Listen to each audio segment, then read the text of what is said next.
Hey, good morning, guys. It's Burton here with New Odds on the Block. I just wanted to do another video. We did this last time, and we had a great response based on the general ideas we have as far as how you should lay out your gym and each workout, how it should flow.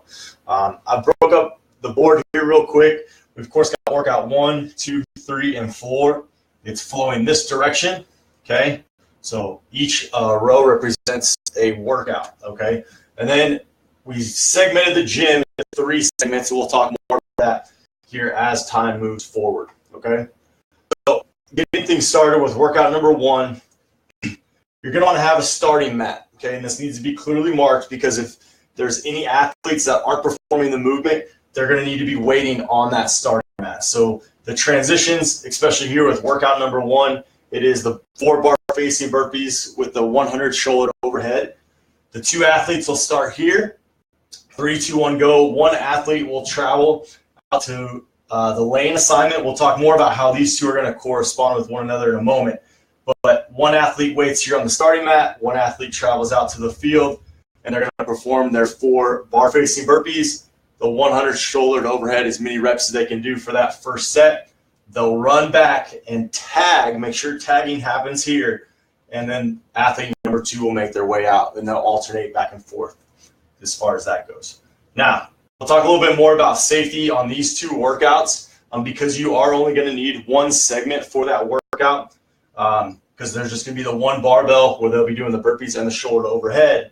My suggestion, you're going to have about 6 teams probably going at a time, is stagnate these. So what I mean by that, if this is your open floor here, have lane 1 here, lane 2 here, lane 3 here, and lane 4 here.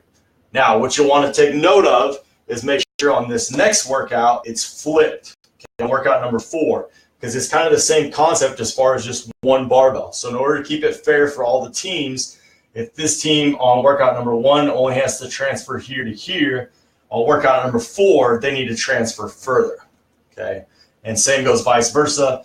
If your team in WOD 1 has to go to segment number 2, in WOD number 4, they should only have to go to segment number 1. What that's going to do, it's going to be able to give you guys a little bit more room and make it a lot safer for you guys. Okay. So that's workout number 1. Once again, starting athletes here. They're going to run down there to the playing field of their lane assignment and then come back to the starting mat.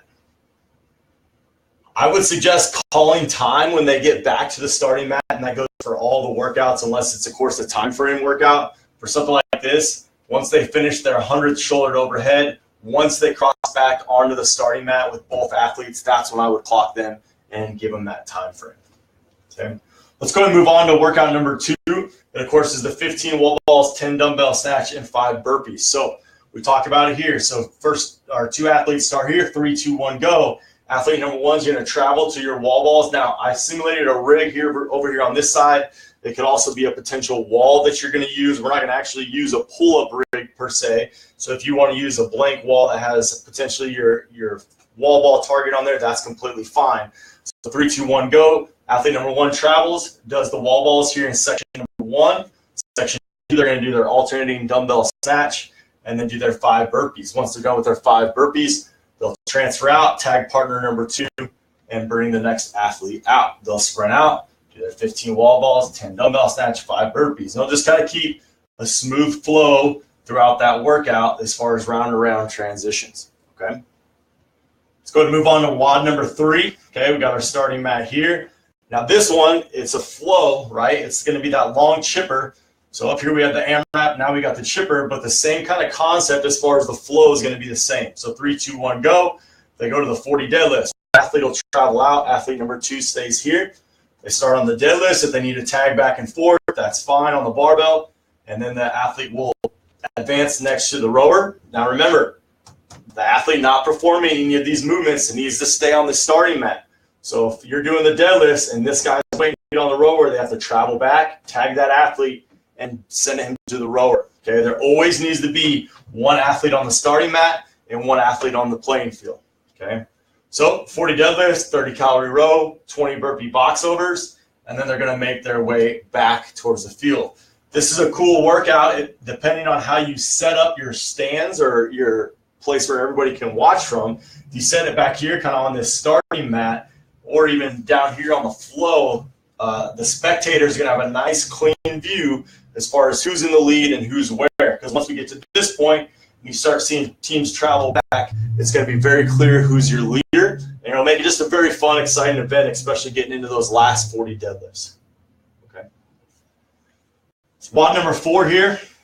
We talked about it a little bit up here, but you got your 4 bar facing burpees, the 1 barbell for the thrusters, and then 4 burpees. So one athlete will travel out, do the 4 burpees and the thrusters in one segment, travel back and tag the next athlete. Okay.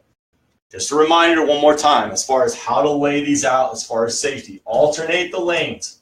Just make sure between WOD 1 and WOD 4, they're flipped. Okay.